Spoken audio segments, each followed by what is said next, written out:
En octobre dernier, une chose vraiment étrange et effrayante m'est arrivée. Je dois la partager parce que même en y pensant maintenant, j'ai des frissons.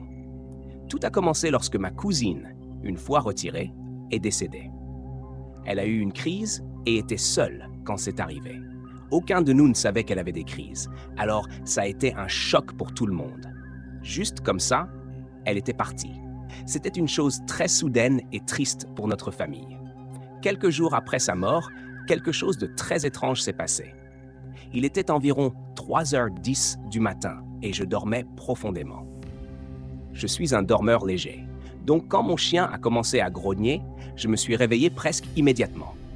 Mon chien grogne rarement, donc c'était inhabituel.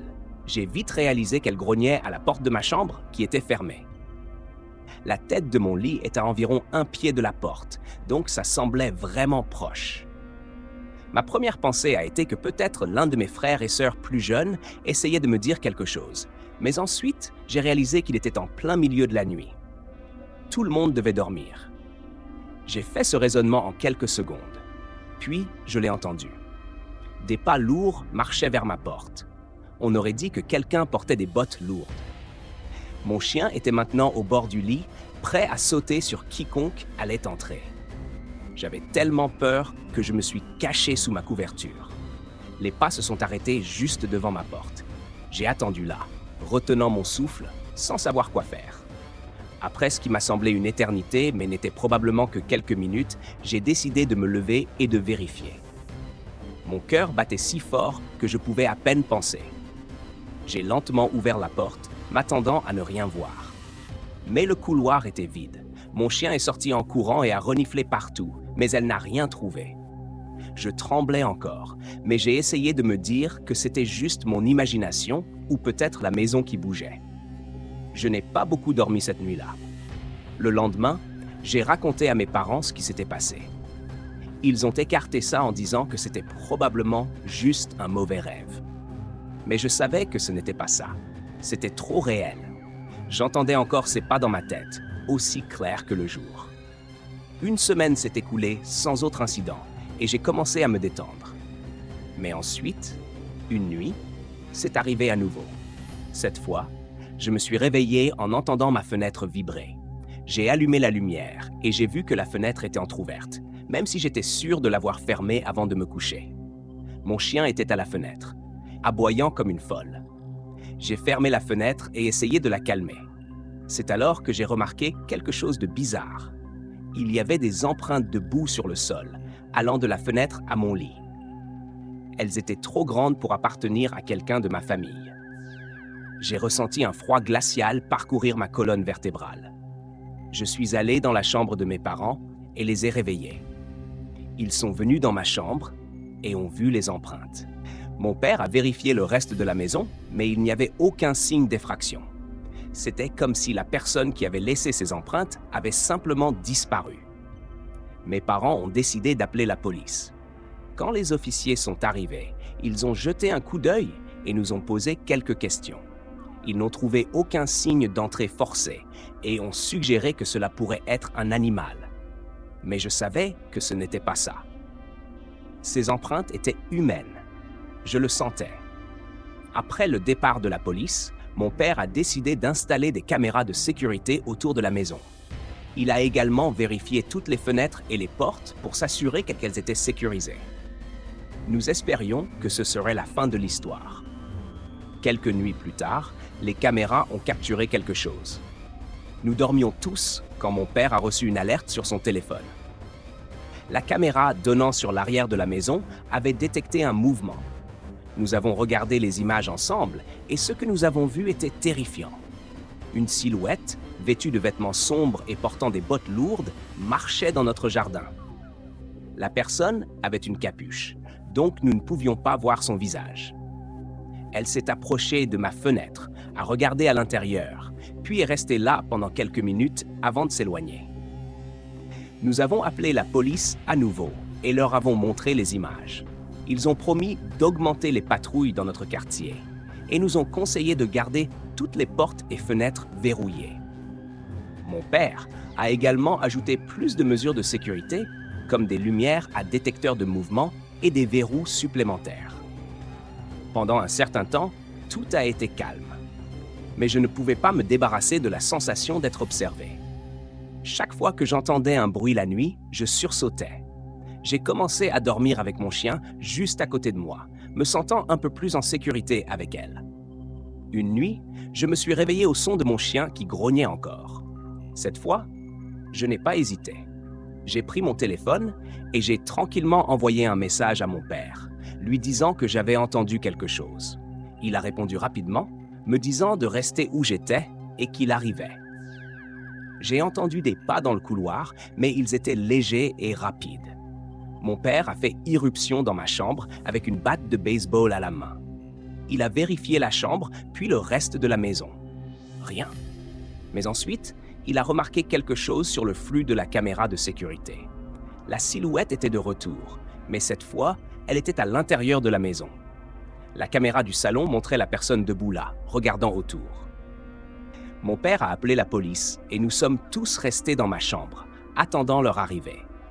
Mon cœur battait si fort que je pensais qu'il allait éclater.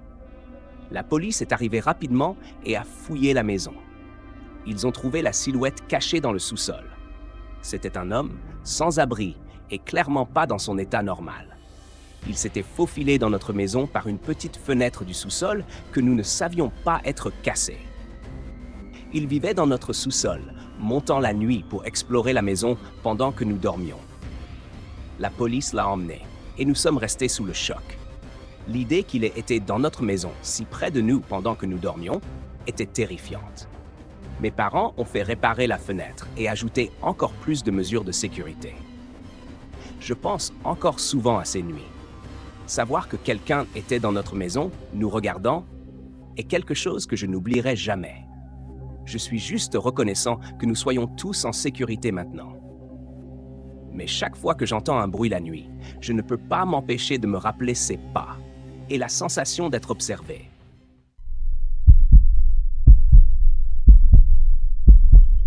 Cela s'est passé à l'été 2021, pendant une de ces nuits où il est impossible de trouver le sommeil. Il était environ 2h30 ou 3h du matin. J'étais dans ma chambre, en train de regarder distraitement une émission en streaming, probablement l'un de ces documentaires sur le crime que j'adore. La porte de ma chambre était légèrement entrouverte et tout était calme, à part le bourdonnement occasionnel du réfrigérateur dans la cuisine. Soudain, j'ai ressenti le besoin urgent d'aller aux toilettes. Vous savez, cette sensation pressante que vous ressentez après avoir bu trop de soda ou d'eau. Mes parents et moi vivions dans un appartement de 3 chambres et 2 salles de bain. Nous avions emménagé dans cet appartement quelques mois auparavant.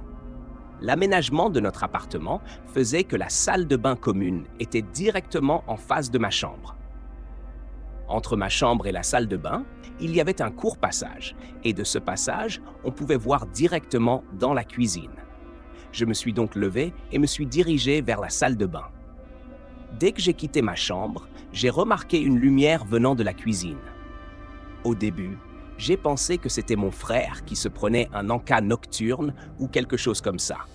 Mais ensuite, je me suis souvenu que mon frère n'était pas à la maison cette nuit-là. Il passait la nuit chez un ami. La lumière dans la cuisine devenait de plus en plus intense. Au début, c'était juste comme une lumière de cuisine normale. Mais en quelques secondes, c'était comme regarder directement le soleil. Il était presque impossible qu'une ampoule LED soit aussi brillante. Je suis resté là, plissant les yeux et confus. La lumière atteignit un pic aveuglant, puis commença à s'estomper d'une manière étrange et inquiétante. Ce n'était pas comme une ampoule qui s'éteint normalement. C'était plus comme si elle était aspirée dans un trou noir ou quelque chose du genre. En quelques secondes, la lumière passa de la plus brillante que j'avais jamais vue à une obscurité totale. Et juste au moment où elle s'éteignit complètement, la porte de ma chambre se referma avec une force que je n'aurais jamais imaginée. C'était comme si quelqu'un l'avait tirée avec toute sa force. Je suis resté là, debout dans l'obscurité totale, mon cœur battant à tout rompre. Je suis resté figé pendant ce qui m'a semblé être 3 ou 4 minutes, mais en réalité, ce n'était probablement que quelques secondes. La peur m'a envahi et j'étais trop effrayé pour bouger. Je n'entendais rien à part le bruit de ma propre respiration lourde. Mon esprit parcourait toutes les histoires d'horreur et les films que j'avais vus, et j'ai commencé à paniquer. Finalement, j'ai rassemblé le courage de bouger. J'ai couru dans le couloir en direction de la chambre de mes parents. Mes pas semblaient incroyablement bruyants dans l'appartement silencieux. J'ai frappé à leur porte, criant pour qu'ils se réveillent. Cela m'a semblé une éternité avant qu'ils n'ouvrent la porte. Mes parents, groggy et agacés d'être réveillés, m'ont demandé ce qui n'allait pas. Je leur ai tout raconté. La lumière, la porte qui claquait et l'obscurité. Mon père a pris une lampe de poche et nous sommes tous allés vérifier la cuisine. Quand nous y sommes arrivés, tout semblait parfaitement normal. L'interrupteur de la lumière était éteint et rien ne semblait anormal. Le réfrigérateur bourdonnait tranquillement, comme d'habitude. Mon père a vérifié le panneau électrique, pensant qu'il y avait peut-être eu une surtension, mais tout semblait normal. Pourtant, je savais ce que j'avais vu. Le souvenir de cette lumière aveuglante et de la porte qui claquait était gravé dans mon esprit. Mes parents ont essayé de me rassurer, disant que c'était probablement juste mon imagination ou un rêve à moitié endormi. Mais je savais que c'était réel. Je n'imaginais pas les choses. Le lendemain, j'ai essayé de suivre ma routine habituelle, mais je n'arrivais pas à me débarrasser de ce sentiment étrange. Je n'arrêtais pas de penser à ce qui aurait pu causer cette lumière. J'ai même fait des recherches en ligne, mais rien de ce que j'ai trouvé ne correspondait à ce que j'avais vécu. Quelques nuits plus tard, j'étais de retour à mon habitude de regarder des émissions tard dans la nuit, essayant toujours de chasser ce souvenir de ma tête. Vers la même heure, 2h30 ou 3h du matin, j'ai ressenti le besoin d'aller aux toilettes à nouveau. Cette fois, j'étais plus prudent. J'ai ouvert doucement ma porte et j'ai regardé dans le couloir. L'appartement était sombre et silencieux. Je me suis dirigé vers la salle de bain en essayant de faire le moins de bruit possible. En sortant et en retournant dans le couloir, j'ai jeté un coup d'œil vers la cuisine. À ma grande horreur, j'ai vu une faible lumière scintiller de la même manière. Elle a commencé faiblement, est devenue de plus en plus brillante jusqu'à être presque aveuglante à nouveau. J'ai ressenti une sueur froide sur mon front. Mon cœur battait fort et mes jambes étaient comme du plomb. Mais je ne pouvais pas simplement rester là encore une fois. Je devais savoir ce qui se passait. Rassemblant tout mon courage, j'ai fait un pas vers la cuisine. La lumière a atteint son intensité maximale, puis a commencé à diminuer à nouveau. Juste au moment où elle allait s'éteindre complètement, j'ai vu une silhouette sombre se tenir au milieu de la cuisine. Elle était grande, bien plus grande que quiconque dans ma famille, et sa forme était floue et indistincte. J'ai haleté et reculé, trébuchant sur mes propres pieds et tombant au sol. La lumière disparut complètement, me plongeant de nouveau dans l'obscurité. La silhouette sombre avait disparu, mais le souvenir de sa présence me glaçait le sang. Terrifié, je me suis relevé en courant vers la chambre de mes parents. J'ai frappé à leur porte, plus fort et plus frénétiquement que la première fois. Mon père a ouvert la porte, lampe de poche à la main, et je me suis presque effondré dans ses bras. Nous sommes allés vérifier la cuisine à nouveau, mais tout était normal, comme avant. Aucun signe de quelque chose d'anormal, aucune indication de ce que j'avais vu. Mes parents commençaient à penser que je faisais des cauchemars ou des hallucinations. Ils ont suggéré que je consulte un médecin, mais je savais que ce que j'avais vu était réel. J'ai commencé à dormir avec la porte de ma chambre verrouillée et les lumières allumées. Je ne pouvais pas me débarrasser de la sensation d'être observé, et chaque craquement ou gémissement de l'appartement me mettait sur les nerfs. J'évitais même d'aller aux toilettes la nuit, préférant attendre le matin. Un soir, quelques semaines plus tard, j'ai décidé de parler à notre voisine. Elle vivait dans l'immeuble depuis des années et connaissait tout le monde. J'ai abordé le sujet des lumières étranges, espérant qu'elle aurait une explication. Elle a écouté attentivement, puis m'a raconté quelque chose qui m'a glacé le sang. Elle m'a dit qu'il y a plusieurs années, un homme avait vécu dans notre appartement. C'était un reclus, qui restait seul, et il était connu pour son obsession à créer la lumière parfaite. Il avait installé un laboratoire dans l'appartement, rempli de diverses expériences lumineuses. Une nuit, quelque chose a terriblement mal tourné. Il y a eu une énorme surtension, et son laboratoire a pris feu. L'homme a été retrouvé mort dans la cuisine, entouré d'ampoules étranges, brûlées. L'incendie avait été si intense qu'il avait laissé des marques de brûlure permanentes au plafond. Après avoir entendu cela, j'étais terrifié et j'ai raconté l'histoire à mes parents. Ensuite, mes parents ont contacté le propriétaire et lui ont demandé à ce sujet. Il a confirmé que l'histoire de ma voisine était vraie. Mais il ne croyait pas à la silhouette sombre que j'avais vue dans la cuisine. Après tout cela, mon père a décidé de changer d'appartement car nous n'avions pas le choix. Les jours suivants ont été une tourmente de cartons et d'arrangements.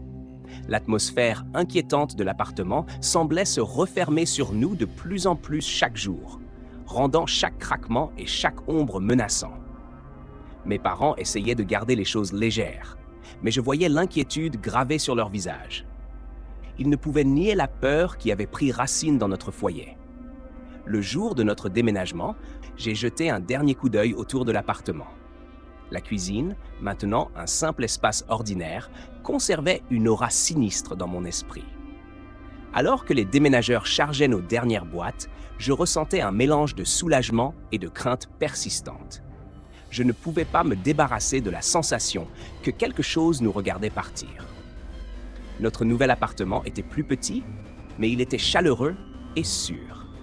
Les premières nuits, j'ai dormi avec les lumières allumées, m'attendant à voir cette lumière aveuglante ou cette silhouette sombre à nouveau. Mais petit à petit, la peur a commencé à s'estomper. J'ai recommencé à me sentir comme un adolescent normal, mes nuits remplies de sommeil paisible au lieu de terreur. Pourtant, le souvenir de ces nuits me hantait. Parfois, lorsque je veillais tard, je me surprenais à fixer la porte, m'attendant à ce qu'elle claque. L'expérience m'a laissé une marque indélébile, un rappel des choses étranges et inexplicables qui se cachent parfois juste au-delà de notre compréhension. Des années plus tard, je me demande parfois ce qu'est devenu cet appartement et l'homme qui y a vécu. Je pense à son obsession pour la lumière et à ce qui a pu le conduire à une fin si tragique. Mais surtout, je suis reconnaissant que nous ayons déménagé. Notre nouvelle maison était un nouveau départ, libre des ombres du passé. Et avec le temps, j'ai appris à laisser derrière moi la peur et à embrasser la lumière.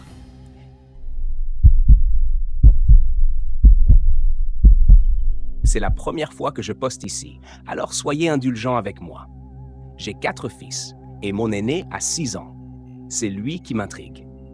Depuis qu'il est tout petit et a commencé à parler, il dit parfois des choses qu'il ne devrait pas connaître.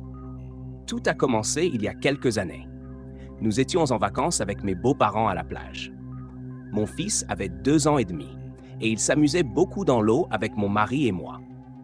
Le lendemain, nous nous sommes levés de bonne heure pour y retourner et il a catégoriquement refusé.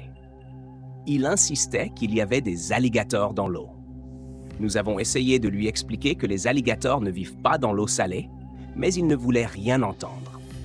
Mon mari a emmené un de nos jumeaux, qui avait presque 1 an, dans l'eau, et il jouait. Quelques instants plus tard, un homme est arrivé en courant depuis la jetée, criant à mon mari de sortir de l'eau et à nous de nous éloigner de l'eau. Il a expliqué qu'en observant l'eau depuis la jetée, il avait vu un alligator juste sous l'eau, traquant mon mari à distance. Il a appelé le 911 et les services de contrôle des animaux sont arrivés et ont finalement capturé l'alligator. Il mesurait 2,5 mètres de long. Il y avait eu des tempêtes pendant la nuit et c'était la saison des amours. L'explication était que l'alligator cherchait un partenaire et était entré par une rivière d'eau douce qui se jette dans la mer. Mais comment mon fils aurait-il pu savoir cela des heures avant que cela ne se produise? Une autre fois, je sortais pour faire du jardinage et mon fils m'a dit de ne pas aller près du figuier parce qu'il y avait un serpent à sonnette en dessous. Je pensais que c'était juste l'imagination d'un enfant. Je faisais du jardinage et je suis allé près de cet arbre pour voir si des figues étaient mûres. J'ai entendu le serpent et j'ai baissé les yeux. J'étais à environ 1 mètre d'un serpent à sonnette et il n'était pas content de me voir. Je me suis rapidement éloigné, espérant qu'il s'en aille. Mon fils n'aurait pas dû savoir qu'il était là. Une autre fois, nous allions rendre visite à ma mère et il dormait. Nous ne lui avions pas dit où nous allions, parce qu'elle avait une surprise pour lui. Nous sommes montés dans la voiture et il a dit « Vous ne pouvez pas passer par là pour aller chez mamie parce que le pont est fermé. » Nous prenions toujours ce chemin si mon mari conduisait et le pont fonctionnait parfaitement la veille. Effectivement, nous sommes arrivés au pont et il était barré avec un panneau de déviation. Il n'aurait pas dû le savoir parce que l'information n'avait pas encore circulé, d'autant plus que mon cousin est le superviseur local et il n'a informé personne avant que je l'appelle. Honnêtement, je trouve tout cela un peu effrayant parce que je ne peux pas l'expliquer logiquement. Un incident en particulier me donne encore des frissons. C'était un samedi et j'étais dans la cuisine en train de préparer le déjeuner. Mon fils jouait avec ses jouets dans le salon. Soudain, il est venu vers moi et a dit « Maman, il faut appeler Papy. Il ne se sent pas bien. » Papy, c'était mon père, qui vivait à environ 30 minutes. Nous n'avions pas prévu de le voir ce jour-là, et il n'y avait aucune raison de penser que quelque chose n'allait pas. J'ai d'abord ignoré, mais mon fils est insistant. « Maman, appelle Papy maintenant, s'il te plaît, a-t-il dit, presque en larmes. Son urgence m'a convaincu de prendre le téléphone. Quand j'ai appelé, mon père a répondu, semblant très faible et essoufflé. Il m'a dit qu'il se sentait étourdi et avait des douleurs thoraciques depuis 1 heure, mais qu'il ne voulait déranger personne. J'ai raccroché et suis immédiatement allé chez lui avec mon mari. Nous l'avons emmené à l'hôpital où ils ont découvert qu'il faisait une crise cardiaque. Les médecins ont dit que si nous avions été plus tard, cela aurait pu être fatal. Comment mon fils savait-il? Autant j'apprécie les moments où ces avertissements nous ont protégés, autant cela me terrifie. Que va-t-il prédire ensuite? Et que se passera-t-il si nous choisissons d'ignorer ces avertissements? Vivre avec mon fils est devenu un défi quotidien, non pas à cause de son comportement, mais à cause de la peur constante et de l'incertitude que ses capacités apportent dans nos vies. On a l'impression de vivre dans un film d'horreur, attendant le prochain rebondissement. J'aime profondément mon fils, mais je ne peux m'empêcher de me demander pourquoi il a ce don ou cette malédiction et ce que cela signifie pour l'avenir de notre famille. C'est notre réalité maintenant, et c'est terrifiant. Veuillez demander à votre audience si quelqu'un a vécu quelque chose de similaire ou sait ce qui pourrait se passer, et veuillez partager. Je suis désemparé et j'ai vraiment besoin de conseils.